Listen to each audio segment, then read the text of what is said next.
Estamos con el licenciado Marco Ayala, quien después de mucho tiempo está nuevamente acá en Televisión Universitaria. Él es experto en temas de narcotráfico y hoy lo hemos convocado precisamente para continuar con esta serie de orientación en temas de narcotráfico. Marco, muy buenos días. Muchas gracias por estar en Televisión Universitaria. Sandro, buen día. Es un placer estar acá. Marco, hoy hemos elegido un tema que de repente es muy desconocido para Bolivia, pero está generando mucha atención a nivel internacional. Por ejemplo, se habla de esta organización mafiosa que es el Tren de Aragua. Ya ha penetrado los Estados Unidos, incluso ha penetrado varios países y bueno, nuestro país no está al margen, ¿no? No, definitivamente. Bueno, para ponernos en contexto, en Latinoamérica hay una serie de organizaciones de diferentes países que se han organizado. Bueno, lo más conocido tal vez Comando Capital, Comando Mermelo, el Cartel del Norte y una serie de grupos. Pero ahora ha entrado en la agenda muy fuerte el Tren de Aragua. ¿Qué es el Tren de Aragua? Es poder definir, es una organización criminal, es una mega organización que está operando. Esta se origina en Aragua, en la cárcel de Tocoró, una cárcel de alta seguridad. Esto es en Venezuela. En Venezuela, y a través de esto se empieza a organizar. Hay dos versiones, una porque el tren pasaba, se le pone el nombre, y también porque ellos han tenido capacidad de atrapar estos grupos criminales, que son bastantes en Venezuela, y se han organizado, y por estas características, bueno, cada uno tiene un vagón. Pero ¿cómo se incuba el Tren de Aragua? Eso es lo importante. Tú sabes este éxodo que ha habido de Venezuela, se habla de 5 o 6 millones de personas que han salido por una serie de condiciones. Han tenido un desplazamiento por Latinoamérica y ningún país ha tenido o no ha recibido venezolanos. Entonces este ha sido un caldo de cultivo para que esta organización pueda expandirse. Uno de los principales lugares donde llegaron fue en Colombia, han estado en Bogotá, han atrapado el microtráfico de muchas zonas y grupos criminales que estaban instalados en Colombia han sido desplazados por ellos. ¿Ah, sí? Sí, han bajado al Perú, en el Perú han empezado a operar con microsecuestros, después han avanzado en la minería, están amedrentando la minería ilegal. Y en este momento el lugar donde más actividad tienen es Chile. ¿Por qué Chile? Porque Chile mostraba los índices de criminalidad más bajos. Por las condiciones económicas, muchos venezolanos han llegado. Entonces, como un factor de incubación, ¿qué se decía? Que se reclutaba gente simplemente para cubrir la alimentación de ellos. Han recibido una serie de capacidad en temas criminales y han empezado a operar. O sea, los han capacitado, se han dado clases. Sí. En Chile es en este momento una gran preocupación del Estado por las características, cómo actúan. Ellos tienen un portafolio de criminalidad que absolutamente ningún delito está extenso para que ellos puedan operar. Estamos hablando de sicariato, microtráfico, trata de personas, extorsión, todo. Y esto ha cambiado un poco el concepto porque son especialistas.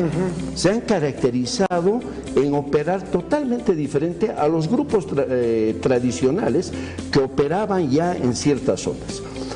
Entonces, esto significa, y acá está el tema, ¿no? A través del paso de Pisiga de Bolivia, ellos han operado, han hecho tráfico de armas, microtráficos, porque ha sido el destino Chile. Entonces, si están en la frontera o pueden operar, tienen presencia también en Bolivia. Por ende, es posible que tengan presencia en la Argentina, y también se habla que tienen ya serios lazos criminales con el comando de la capital del Brasil, por esta cercanía de la Amazonía venezolana a Colombia. A ver, veamos lo que estás planteando. Una situación bastante delicada ha transformado las formas, digamos, entre comillas, tradicionales del tráfico de estupefacientes. Antes el tráfico era local, eran pequeños cárteles que estaban trabajando en Colombia, en México, en Ecuador. De repente Bolivia solamente era un paso de una zona de tránsito. Pero ahora parece, desde el punto de vista que tú vas describiendo, que esta organización se ha vuelto internacional, con una gran presencia de venezolanos. Ahora, esto si tratamos de asimilar con temas políticos, los países, digamos, bastante limitados en sus fuerzas armadas, en sus organizaciones, en la policía, son penetrados por estos grupos. Es decir, ¿qué quiero decir con esto?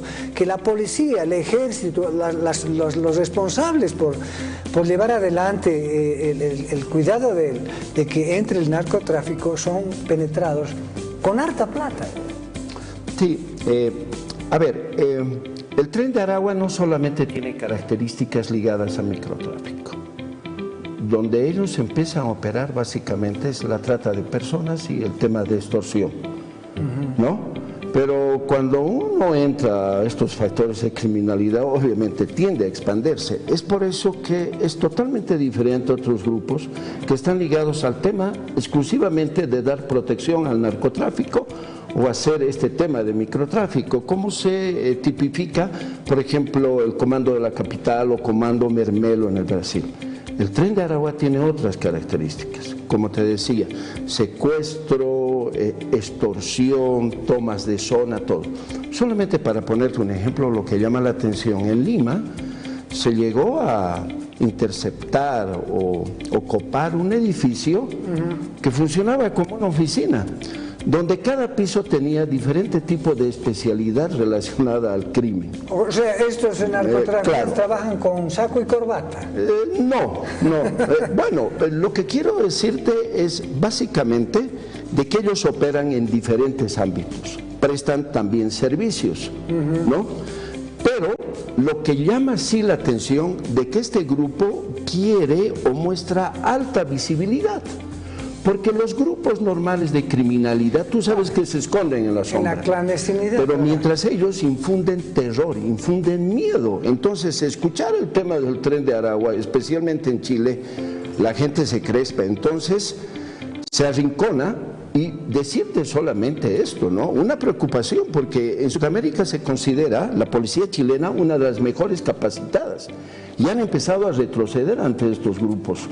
Entonces se tiene que tomar otro tipo de acciones y definitivamente hay que empezar a atacar y hay que adecuarse también para poder cómo frenar a este nuevo grupos criminales que aparecen. Ahora, por ejemplo, el ministro de Gobierno, Eduardo del Castillo, en alguna oportunidad se refirió precisamente a la presencia de este grupo y que es muy reducida, pero hablan de combatir al narcotráfico, a la criminalidad, a la trata de personas, al secuestro, haciendo una coordinación a través de los países. Ya no puedes combatir solo al narcotráfico. El crimen es transnacional ahora. El Tren de Aragua empieza como una facción muy pequeña en Venezuela y ahora es el grupo criminal que se ha expandido más, tiene presencia en diferentes países. Pero hay que aclarar, como tú dices, hasta prestan servicios seguramente de seguridad. Absolutamente. Pero, o sea, es tan, ¿cómo te puedo decir? Es tan difícil ubicar entonces en este caso, porque trabajan, hay secuestros, hay trata de personas, o sea, es gelatinoso esto. Sí, exactamente. Pero acá la mejor acción que se puede tomar es hacer una coordinación a nivel regional, porque la información es valiosa, el desplazamiento de las personas, el control fronterizo. Bolivia tiene alta porosidad en su frontera, tenemos una frontera de casi 7.000 kilómetros cuadrados, entonces es un sector de incubación y es el sector de tránsito. Un gran porcentaje de venezolanos, no estamos por favor criminalizando a los venezolanos. Estamos criminalizando a estas personas que se han insertado en este grupo. Entonces, han tenido el tránsito por Bolivia.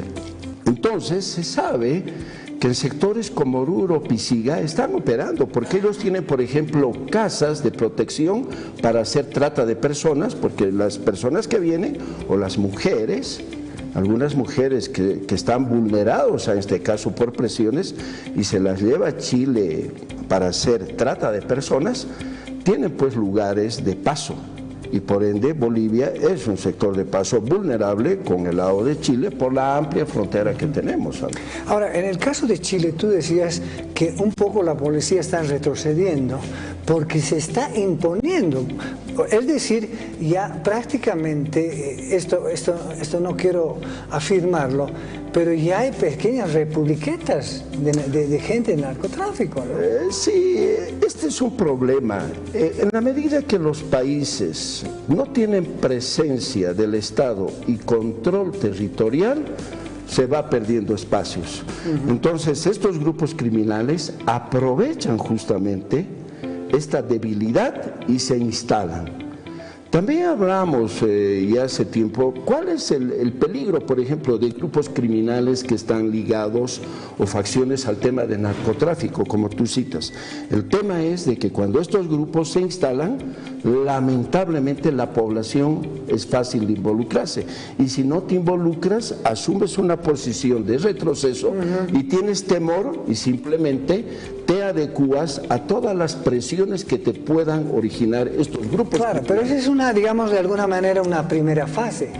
La segunda o la fase más importante es la penetración en áreas gubernamentales, es decir, sobornando a autoridades, sobornando a policías para permitir el ingreso y de forma tan natural lo que veíamos precisamente que en Santa Cruz vivían narcotráficos de la forma más tranquila, claro, protegidos por la policía. Esto es real. Cuando hay debilidad del Estado institucional, con donde se involucran las instituciones que tienen que ver con el tema de seguridad, como es la policía, fiscalía, todo, y hay debilidad, entonces estos grupos, en forma pasiva, porque estamos hablando definitivamente de grupos criminales ligados al tema del narcotráfico, en lo que tú tocas. Los carteles se dividen en dos tipos de facciones, una que tiene que ver con el tema del tráfico y otro que tiene que ver con el tema de la corrupción, la instalación. Son silenciosas, operan conjuntamente y tienen la capacidad de instalarse en los países por esta institucionalidad débil. ¿Cuál es la debilidad? Lo que tú citas, el tema definitivamente del tema de corrupción. Entonces se empieza a corromper porque hay muchos recursos de por medio. Debilidad del Estado, entonces son estos grupos que se instalan y trabajan en forma libre, no tienen mucho control. Pero acá hay que resistir a este tipo de grupos y hay que también adecuarse, mayor información, mayor coordinación, mayor control del territorio, mayor presencia del Estado. Ayer llamó la atención, ayer, anteayer, en San Matías hubo un operativo. Tú sabes que San Matías es un municipio que tiene frontera con el Brasil. Es por donde se habla que pasa gran parte de la cocaína que viene del Perú, que se produce en Bolivia por el Brasil. Hubo un operativo muy significativo, se allanaron casi 19 viviendas, se han encontrado armamento, personas, todo. Estos operativos tienen que ser continuos en zonas sensibles. Si nosotros descuidamos un poco, el narcotráfico, bueno, se viene diciendo hace mucho tiempo, tiene el efecto cucaracha. Tú apagas la luz y aparece. Y vuelven a aparecer. Wow. Entonces tienes que estar, y vuelvo a remarcar, presencia del Estado y control territorial. Ahora mira, presencia del Estado y control territorial. ¿Qué ha pasado en el Ecuador? Tienen la capacidad de eliminar candidatos, de eliminar presidentes, de imponerse la justicia, a justiciar en realidad. El caso de Nayib Bukele en El Salvador, que ha optado precisamente por declarar una guerra interna. Es decir, ya no son guerras internacionales que te va a atacar Chile, Argentina, Paraguay, sino estás librando una guerra interna en tu país. Efectivamente, el caso del Ecuador, silenciosamente durante muchos años el Ecuador ha sido invadido por el tráfico de drogas, especialmente porque 60-70% se habla que la droga colombiana que tiene destino a los Estados Unidos sale por el Ecuador. Entonces se han involucrado una serie de grupos. A veces nosotros no notamos las amenazas, pero de un momento a otro emergen el tema de corrupción, involucramiento, y el Ecuador se ha complejizado porque estos grupos que han sido de alguna forma afectados han empezado a tomar posición y visibilidad y se sienten legales. Claro. Entonces es una amenaza contra gobiernos relativamente débiles. Ahora es importante señalar que estas luchas internas, porque vienen y afectan, porque a la larga la criminalidad no es un factor de un país, tiene efectos transnacionales. Entonces, si no se articulan, si no se toman acciones conjuntas o no se regionaliza el tema de la criminalidad, es muy complejo luchar, especialmente en Bolivia, por las características definitivamente que tenemos. Ahora, si entramos, y esto lo llevamos al ámbito político, ¿tú crees que estamos, digamos, a inicios de una situación bastante complicada en Latinoamérica? Y el tema de la democracia también juega un papel importante. Es decir, la democracia está siendo erosionada en sus instituciones, la justicia, la policía, todos los elementos que convierten a un país en país democrático. Y entonces, ¿tú crees que esto no puede ser un pretexto para asumir una defensa frente al Tren de Aragua, a estas organizaciones delincuenciales, y asumamos una nueva radicalidad, un autoritarismo en Latinoamérica? Tocaremos algunos ejemplos. El Salvador llama la atención, definitivamente, ¿no? Tú sabes que El Salvador durante muchos años ha sido invadido por dos grupos. Dos grupos que se han organizado en los Estados Unidos, que han sido expatriados y han venido a Salvador a hacer una incubación. Uno de los países que tenía el más alto índice de criminalidad en el mundo. Se ha llegado hasta que por día se mataban hasta 60, 70 personas entre estas dos bandas. ¿Qué ha asumido el gobierno? Medidas radicales, una lucha frontal, se han hecho cárceles especiales y ahora se habla que tienen una población de estos mareros entre 30.000 y 40.000 personas detenidas. Los salvatruchas, ¿no? Las salvatruchas y la M-17. Entonces, ¿qué ha pasado? El índice de criminalidad en El Salvador ha bajado significativamente. En este momento El Salvador se considera uno de los países más seguros. En este momento la Argentina, ¿qué está haciendo? Rosario ha sido tomado por dos grupos, los monos y otro grupo, una facción que estaba dedicado, invadido en el tema del narcotráfico. Cocaína, marihuana, bazuco, anfetaminas. Han tomado el territorio. Entonces, Milei en este momento se está enfrentando con este tipo de grupos. Tienen amenazas, han operado durante años, han tomado territorio, la policía se hacía de la vista gorda, se ha convertido en un problema social. Entonces, muchos países o muchos gobiernos están decidiendo o asumen que deben tomar temas radicales contra la criminalidad, ¿no? Y El Salvador parecería ser un ejemplo. Son políticas duras, son políticas de alta inversión, porque gran parte de la criminalidad se incuba en las cárceles. Y tú sabes que hay muchas cárceles. Solamente para comentarte, este tema del Tren de Aragua, en la cárcel de Tocoró, ¿ya? No sé si tú te acuerdas de Escobar, claro, en Colombia, cuando él se hizo una cárcel exclusiva para no ser extraditado a los Estados Unidos, y se habló durante muchos años. La cárcel de Tocoró, que ha sido intervenida el septiembre del año pasado, era una cárcel que tenía piscinas, tenía zoológico, tenía discoteca, tenía cajeros automáticos, y ahí operaba la facción del Tren de Aragua. Obviamente esta cárcel ha sido intervenida y el cabecilla visible del Tren de Aragua ha logrado fugar de la cárcel. Entonces la facción del Tren de Aragua lamentablemente no ha sido desarticulada, porque no con una intervención de una cárcel. Lo importante en la desarticulación de estos grupos es destrozar sus estructuras y afectar, como siempre, el factor económico. Ya para concluir, querido Marco, ¿qué tenemos que hacer nosotros? Un país tan débil, totalmente desprotegido, con un armamento o tecnología muy atrasada. Bueno, ¿qué es lo que vamos a hacer? Hay que fortalecer las instituciones que están ligadas al tema de la lucha contra el narcotráfico, conseguir una articulación a nivel internacional. Se habla, no es reciente, se habla hace mucho tiempo. Yo tuve la oportunidad de trabajar en una propuesta sobre la regionalización de la lucha contra el narcotráfico, porque el narcotráfico no es solamente un efecto en el tema del desplazamiento de drogas ilegales.